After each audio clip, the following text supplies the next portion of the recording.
Chapter 18.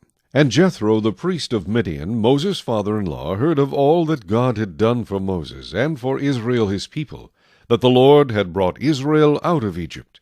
Then Jethro, Moses' father-in-law, took Zipporah, Moses' wife, after he had sent her back, with her 2 sons, of whom the name of one was Gershom, for he said, I have been a stranger in a foreign land, and the name of the other was Eleazar, for he said, The God of my father was my help, and delivered me from the sword of Pharaoh. And Jethro, Moses' father-in-law, came with his sons and his wife to Moses in the wilderness, where he was encamped at the mountain of God.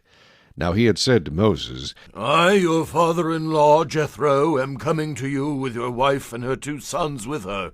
So Moses went out to meet his father-in-law, bowed down, and kissed him, and they asked each other about their well-being, and they went into the tent.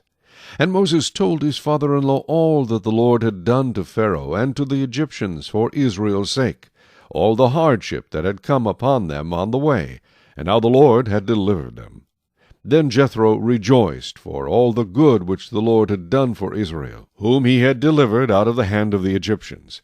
And Jethro said, Blessed be the Lord, who has delivered you out of the hands of the Egyptians, and out of the hand of Pharaoh, and who has delivered the people from under the hand of the Egyptians. Now I know that the Lord is greater than all the gods, for in the very thing in which they behave proudly, he was above them. Then Jethro, Moses' father-in-law, took a burnt offering and other sacrifices to offer to God. And Aaron came with all the elders of Israel to eat bread with Moses' father-in-law before God.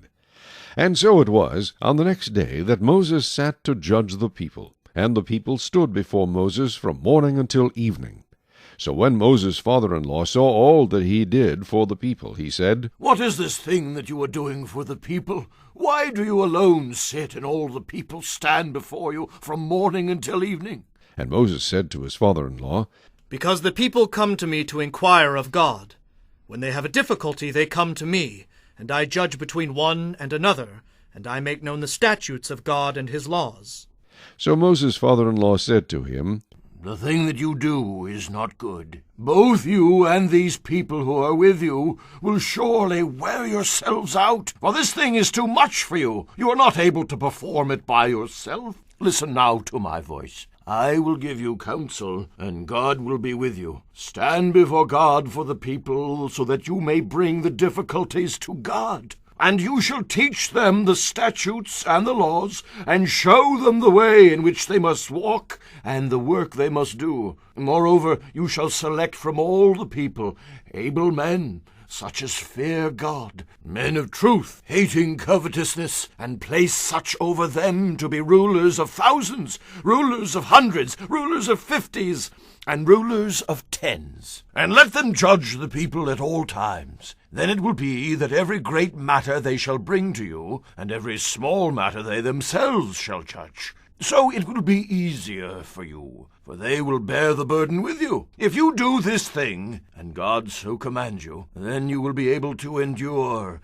and all this people will also go to their place in peace.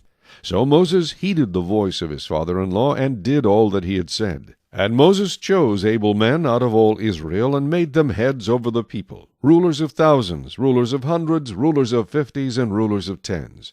So they judged the people at all times. The hard cases they brought to Moses, but they judged every small case themselves. Then Moses let his father-in-law depart, and he went his way to his own land.